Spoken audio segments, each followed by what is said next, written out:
Bonjour. Alors, moi, mon intervention se trouve dans de la prospective pure. Enfin, on va rendre ça réel dans les années qui viennent. Mais c'est vrai que elle est un peu. J'essaye de me déconnecter en fait de l'aspect très professionnel du monde de la protection des données, justement, pour voir un peu vers où on doit, enfin, où moi j'ai envie que ça évolue. Euh, J'ai un parcours qui est, pour certains, vous le connaissez, moitié politique. J'étais président du Parti Pirate Suisse pendant quelques années. Entrepreneur, je suis dans une société qui fait du change de crypto-monnaie. Et je suis juriste spécialisé dans le droit des nouvelles technologies. Donc il y a tout ça qui se percute. Comme j'ai appris, enfin surtout, j'ai travaillé pendant quelques années aussi aux Nations Unies en tant que spécialiste de gouvernance électronique. J'ai beaucoup étudié justement comment les sociétés, les pouvoirs, les entreprises abordaient la question du numérique dans son ensemble.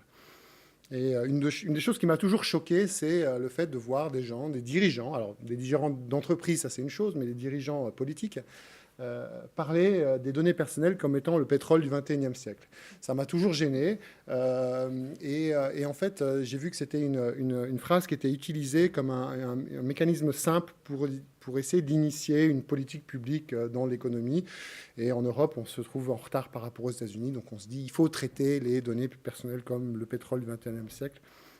Mais ça ne jouait pas, parce qu'en même temps, moi, j'étais dans un autre monde, le monde des pirates, justement, le monde de ceux qui commençaient à utiliser les outils pour faire des choses dans le quotidien, et notamment télécharger de la musique. Hein, ça, c'était très, très illégal. On se faisait traiter de pirates pour ça.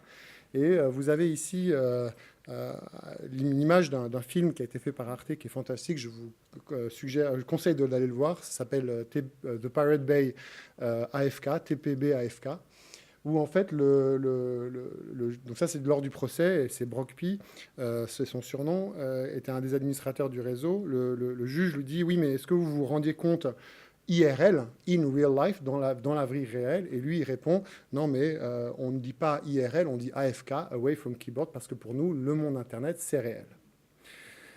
Et donc, finalement, on a un constat, c'est qu'il y a un langage qui est complètement séparé. Il y a des gens qui sont dans le monde réel, pour qui le monde réel, c'est Internet. Internet fait partie du monde réel. Pour les gens, c'est un autre domaine. C'est un domaine qui est celui des jeunes, parce qu'ils ne sont pas nés dedans.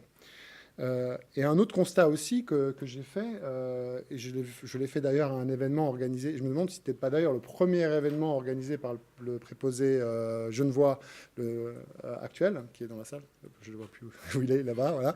Le premier événement que vous m'aviez invité à la table ronde. Et puis il y avait une dame, je ne me souviens plus de son nom, mais qui disait, qui était pourtant une experte dans le domaine des données personnelles, et qui disait, oui, moi, elle parlait de ses données personnelles à elle. Et puis, je disais, mais il y a un problème de langage, parce que dans la législation, à l'époque, on voyait nulle part la notion que la donnée personnelle pouvait être celle de quelqu'un. On voyait qu'il y avait des données personnelles qui concernaient une personne, mais jamais on parlait des données personnelles de quelqu'un. Et la Constitution fédérale parle bien des données qui vous concernent. Donc il y avait des éléments de langage. Les gens dans la rue parlent de leur vie numérique, parlent de leurs données personnelles à eux. Quand ils perdent leur téléphone, c'est une catastrophe. Et dans le monde professionnel, enfin dans la loi, on voit un décalage sémantique qui dit que voilà, les données n'appartiennent pas forcément à la personne. Donc tout ça, ça se met ensemble. Et puis en plus, on voit que, moi je fais un constat finalement d'échec extrêmement fort de la protection du système juridique autour de la protection des données. Aujourd'hui, on n'arrive pas à faire ce qu'on a envie de faire. Et il y a ce décalage extrêmement fort dans le débat, enfin dans la sémantique. Ça apparaît pas justement dans le débat. Donc, je suis allé regarder à plus près, et puis finalement, les gens parlent de leur vie numérique. Ils parlent du fait que ce qui se passe dans le numérique, c'est aussi pour eux réel. Donc moi, je suis parti du constat de dire, ben maintenant, on a passé un cap historique où en fait, le fait d'être né dans la société dans laquelle on vit aujourd'hui, automatiquement, on a une existence numérique. On est numérique. Pourquoi? Alors, certains peuvent dire, oui, mais c'est pas vrai, on est un corps, peut-être on a un esprit, mais on n'est pas numérique. Mais en réalité, on l'est déjà. Et on est déjà influencé, parce qu'à partir du moment où rien que une personne est enceinte, elle va être traitée numériquement, et le fait que la personne soit enceinte va être traitée numériquement, et ça peut aller jusqu'évidemment à la personne qui va publier son échographie en ligne. Donc la connaissance de l'individu dans son aspect numérique apparaît déjà à ce moment-là. On se rend compte aussi que finalement, le nombre de données qu'une personne génère, juste par son existence, pas par son interaction, augmente.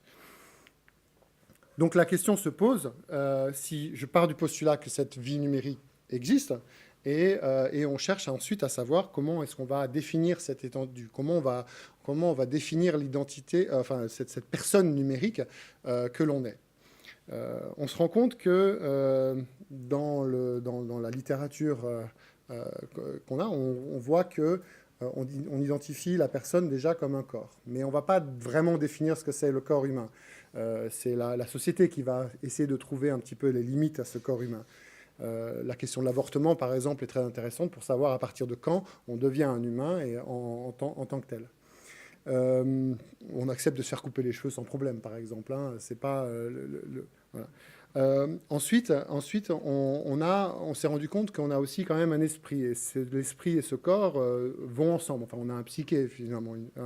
Et que si on manipule, si on se fait manipuler, c'est pas une chose qui est forcément acceptable. Donc, on a l'humain, il a cette intelligence, il a cet esprit. Et finalement, aujourd'hui, on voit qu'on a une existence numérique, on a des traces numériques qui sont en différentes catégories. C'est les informations que l'on pose soi-même sur le réseau, c'est les informations que l'on laisse, ce sont nos traces numériques quand on va consulter des choses ou faire des choses activement, mais c'est aussi les données qui sont construites autour de nous par les interactions que l'on fait avec d'autres personnes qu'on ne maîtrise pas, ou tout simplement vous passez dans la rue et puis vous avez des capteurs qui vont générer des données par rapport à vous. Et donc vous avez comme ça une quantité de données qui sont créées. Et là, on arrive à un autre constat, c'est que finalement, on essaye de savoir toutes ces données, et le constat principal, c'est de dire que finalement, il est impossible pour un individu finalement de connaître l'étendue de son empreinte et l'étendue de son existence numérique. On génère tellement de données que c'est tout simplement intellectuellement impossible, même pour quelqu'un qui irait passer son temps à chercher dans n'importe quel site et essayer d'utiliser tous les petits logiciels, plugins spéciaux comme... vous voyez des graphes se faire lorsque vous consultez les sites, ben finalement, même en faisant ça, vous n'arrivez pas à avoir une conscience complète. On avait cet article, cette étude qui est sortie récemment en Suisse où 90% des gens ne savent pas qu'ils sont fichés pour des questions de crédit et de notation de crédit en Suisse et avec des traitements qui sont tout à fait légaux. On avait eu l'histoire de Money House, mais cette histoire de Money House a évolué un petit peu et aujourd'hui maintenant, vous avez toute une industrie extrêmement puissante de notation de crédit et qui influence la vie de tous les jours. C'est-à-dire que lorsque vous allez acheter un bien à crédit ou que vous allez faire certaines actions, ces bases de données vont être consultées, vont être utilisées pour influencer votre interlocuteur dans la relation avec vous sans que vous le sachiez. Donc ça a une influence sur votre vie et donc aujourd'hui vous êtes incapable de connaître cela. Et là, on revient sur la notion d'échec des lois ou du système actuel, c'est qu'en fait, en pratique, le système actuel de protection des données part du principe que vous connaissez l'endroit, là où sont les données, que vous connaissez l'étendue de votre vie numérique et que vous êtes capable d'agir. Vous avez le droit d'agir. Vous pouvez envoyer des courriers et essayer de déconstruire finalement ces données-là. Mais quand vous regardez finalement ce qu'il a fallu pour quelqu'un comme Shrem pour déconstruire, pour attaquer Facebook, 2 ans de procédure, des quantités de documents, ce n'est pas à la portée de tout le monde de faire cela. Donc on doit mettre en place un système qui part du principe qu'un individu n'a pas connaissance de l'étendue de son soi numérique. C'est là où, et aujourd'hui on avait le débat sur l'identité numérique que le Conseil fédéral essaye de trouver. beaucoup de pays européens se sont lancés dans des quêtes en fait, de création d'une identité numérique. Et en fait, c'est là où c'est extrêmement difficile, c'est qu'en fait, on doit passer par une autodétermination, une phase d'autodétermination. C'est-à-dire que c'est à nous, la société, aux individus, à chaque individu, en dehors des structures d'État, en dehors des structures d'entreprise, de construire en fait finalement son soi numérique avec des outils qui sont indépendants de ces systèmes-là. On ne peut pas imaginer une identité numérique à travers Facebook ou à travers WeChat comme ils font en Chine. On ne peut pas imaginer une identité numérique à travers un outil fourni par un État. L'identité, elle existe par elle-même de la personne et c'est cette personne qui doit la réaliser. Et on doit, en tant que société, construire ces outils au fur et à mesure. Lorsque l'on reconnaît cette existence numérique, on a cette prise de conscience qu'on existe numériquement, ça a des conséquences. Ces conséquences, on est en train un peu de les développer dans un ouvrage qu'on écrit avec Grégoire, qui est juste au premier rang là aussi, où on parle justement de cette intégrité numérique-là. Et il y a deux conséquences, deux catégories, je ne vais pas aller dans tous les détails, mais ça c'est quelques conséquences importantes. Le premier, on va se rendre compte que les données personnelles, ce n'est pas un objet qu'on peut acheter et qu'on peut vendre, hein, comme certains voudraient le faire. Il y a un mouvement de réappropriation de données ou de faire tomber les données dans un système de propriété. Ça a même été proposé ou c'est même défendu par certains préposés cantonaux, côté suisse allemand, et je trouve ça que ce n'est pas vraiment acceptable. Donc en fait, on doit assumer le fait que les données personnelles deviennent des éléments constitutifs de la personne. Et là, on peut travailler avec analogie, en fait, comme le corps humain. Voilà. Et la conséquence de ça, c'est un concept juridique, hein, c'est que les données deviennent indisponibles par nature. En droit classique, votre corps est indisponible. Vous ne pouvez pas faire un contrat sur votre corps, ou plutôt tout contrat sur votre corps, s'il n'est pas licite, est par nature illicite. Donc ça, c'est un chemin que le domaine de la protection de données est en train de prendre tout doucement. Mais l'idée, c'est un peu de l'accélérer et de le rendre avec des principes très très clairs comme celui-ci. Ça veut dire que par défaut, une entreprise qui voudrait traiter la donnée se confronterait déjà à l'idée que cette donnée, le fait de détenir cette donnée, par nature, est illicite. Ça répond aussi à une autre question, qui est le problème de la sécurité. C'est qu'aujourd'hui, vous avez un trou noir, ce que j'appelle le trou noir de la sécurité dans la protection des données. Et en fait, finalement, les États s'affranchissent de ça dès qu'on parle de terrorisme. On peut violer l'intégrité des gens, on peut avoir des données numériques de gens et les conserver autant que l'on veut, tant qu'il y a un intérêt sécuritaire. Et on voit que dans la vie traditionnelle ou physique, pour ne pas dire réel, parce que le numérique est aussi dans le réel, mais en fait, là, on a des limites. Hein, toutes les lois sécuritaires, elles ont des limites qui sont mises et qui n'existent pas dans le numérique. Donc après, on va parler des atteintes. C'est comme ça, en fait, finalement, que le droit classique, lorsque vous prenez la personne, elle ne va pas définir la personne en tant que telle, son corps, son esprit. On ne va pas définir ce que c'est le corps et ce que c'est l'esprit, mais on va définir cela par rapport aux atteintes que la société accepte de faire. Le droit français, pour ça, est assez intéressant. Dans sa structure, vous prenez le code pénal français et vous verrez que vous avez un chapitre qui s'appelle « Des atteintes aux personnes, des atteintes à l'intégrité physique et des atteintes à l'intégrité mentale ». Donc, c'est là-dedans qu'on retrouve, par exemple, le meurtre, le viol et ainsi de suite.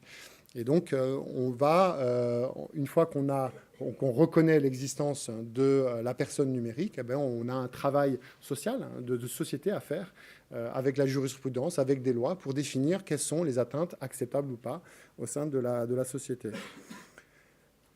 Le fait qu'une tierce personne, par exemple, que l'on ne connaît pas, détienne des données sur soi pour les utiliser et les revendre à quelqu'un d'autre, pour moi, ce serait une atteinte qui ne serait pas acceptable. Peut-être que la société, à travers la jurisprudence, dirait autre chose. Mais ça, on rentre dans des phénomènes qui évoluent avec le temps. Une atteinte à l'intégrité, une atteinte à la personne physique, c'est aussi quelque chose qui évolue dans le temps. La peine de mort était acceptable à un moment, elle ne l'était plus après. La deuxième chose que ça fait, c'est que quand on identifie finalement cette personne numérique, eh bien on peut commencer à repenser aussi le consentement de cette personne-là. Et c'est assez intéressant parce qu'aujourd'hui, le consentement, quand on parle de consentement, on imagine un clic, on imagine des terms and conditions qui durent, qui sont très très longues. Et en fait, le consentement apparaît à travers un système de signature. Et donc, la signature, on réfléchit sur d'où vient cette signature, et là en l'occurrence une signature électronique, et en fait on se rend compte que si on veut arriver à un véritable consentement numérique pour permettre du vrai vote électronique, pour permettre un vrai engagement dans le numérique, mais il faut en fait refaire le même travail qu'on a fait avec la signature manuscrite, et il y a un travail de 200 années d'éducation et d'acceptation dans la société de la valeur de cette signature manuscrite. On va devoir refaire le même travail avec la signature électronique. Cette signature électronique doit venir de nous, elle doit être auto-générée, autodéterminée. On parle d'identité, de self-sovereign en anglais, identity, et la société doit apprendre ces nouveaux mécanismes-là. Et de là, les États vont pouvoir reconnaître l'identité, reconnaître la signature exactement comme aujourd'hui, vous pouvez faire authentifier votre signature manuscrite. Mais ce n'est pas l'État qui vous donne votre signature comme on veut le faire avec les signatures électroniques d'aujourd'hui. Donc tout cela, en fait, finalement, vous avez une personne qui existe dans son élément numérique, hein, on étend la notion de personne, on accepte qu'elle soit un corps, qu'elle soit un esprit, qu'elle soit des données personnelles. Et en fait, on cherche à en fait voir quelles sont les atteintes qui sont acceptables pour la société, parce que lorsque vous voulez entrer rien qu'en discussion avec quelqu'un, en fait, vous êtes dans une forme d'agression. Et en fait, les agressions que vous acceptez ou que la société accepte, finalement, il y a un degré d'agression qu'on accepte, et c'est justement de déterminer ce degré d'acceptation, d'agression, il est accepté au point où votre intégrité ou l'ensemble de votre personne reste à peu près intact. Hein. Vous ne pouvez pas vous permettre, si on voulait vraiment protéger tout le monde parfaitement, on devrait isoler tout le monde, on ne pourrait pas interagir. On est des êtres sociaux, on a besoin d'interagir dans la société. Pour ça, on doit accepter un minimum d'interaction et un minimum d'agression. Mais des fois, la société vient mettre le curseur entre ce qui est acceptable et pas acceptable. Et donc, comment ça a été fait pour le physique, pour le mental, c'est que dans notre Constitution, à l'article 10, et c'est plus à l'article 13 aujourd'hui, hein, dans le droit à la protection des données, on est à l'article 13 qui parle de l'abus contre les données personnelles. Dans l'article 10, on dit « Tout être humain a droit à la liberté personnelle, notamment à l'intégrité physique et psychique et à la liberté de mouvement. » Et donc, mon postulat, c'est de dire que finalement, on va y rajouter le numérique. En un seul mot, on va permettre finalement à donner un outil aux juges, par exemple, ou déjà aux citoyens, de dire « Oui, mais là, j'ai subi une atteinte à mon intégrité et je ne dois pas passer 2 ans comme Schrem à essayer d'analyser les algorithmes et tous les termes et conditions de Facebook pour essayer de trouver une faille et arriver avec un dossier comme ça. Non, je vais voir le juge en disant « Je crois que Facebook atteint à mon intégrité numérique ». Et le juge va faire son travail, effectivement, pour essayer de voir s'il y a une atteinte, et une jurisprudence peut se développer par rapport à ça. Ça, c'était en Suisse. Au niveau européen, c'est au niveau de la Charte des droits fondamentaux de l'Union européenne. Vous avez un article 3 qui est très très simple, qui dit « Toute personne a droit à son intégrité physique et mentale ». Donc, est-ce qu'on n'ajouterait pas juste « et numérique » à cet endroit-là? Donc ça, c'est la proposition. Alors maintenant, c'est la suite. Alors bon, j'étais dans la prospective, hein. On n'est pas du tout dans la pratique de la protection des données en entreprise aujourd'hui. Mais l'idée, c'est quoi? C'est que déjà, ce soit peut-être un outil de réflexion, c'est-à-dire qu'on peut prendre ce concept d'intégrité numérique et dire, est-ce que lorsque je suis face à une situation, est-ce que c'est une atteinte à cette intégrité ou pas? Est-ce que c'est quelque chose que devrait être acceptable ou pas? Par exemple, moi, ça m'a permis de répondre à des questions que j'avais. Pourquoi est-ce que l'État, sous couvert de loi de la surveillance des postes et des communications, utilisait des chevaux de Troie? Alors, c'est très technique, les chevaux de Troie. mais on utilise un outil qui est destructeur du réseau numérique. Et en fait, si on prend une perspective humaniste, le réseau est un univers où des gens circulent. Et finalement, une atteinte, le fait que l'État activement vienne détruire la sécurité du réseau, c'est une atteinte, moi je trouve, à l'intégrité numérique des citoyens. Ça, c'était une lecture possible que j'ai pu faire avec ça. Évidemment, on veut susciter un débat avec ça sur le long terme, parce que c'est une évolution qui, à mon avis, doit se faire si on ne veut pas se retrouver dans des situations d'esclavagisme numérique extrêmement fort et où finalement on n'a plus aucun contrôle sur quoi que ce soit et où on n'a pas de contrôle sur les algorithmes qui vont prendre des décisions et puis finalement, à travers une initiative, s'il le faut, à travers une initiative, on pourra facilement amener un mot qui, je pense, est assez compréhensible pour les gens qui sont nés là-dedans, pour qui finalement c'est une évidence. Et je pense qu'un jour, ce mot-là apparaîtra dans une constitution, mais il apparaîtra de manière tellement évidente. Aujourd'hui, on est encore dans une zone de débat historique où la plupart des décideurs sont nés hors d'Internet et on fait face à une population qui est née dans Internet. Et ça, c'est un changement fondamental qui arrive. Voilà. Donc j'espère vous avoir donné un outil de réflexion pour les prochaines années et je vous remercie beaucoup. Il y a aussi une association qui a été créée pour défendre ce principe. Merci.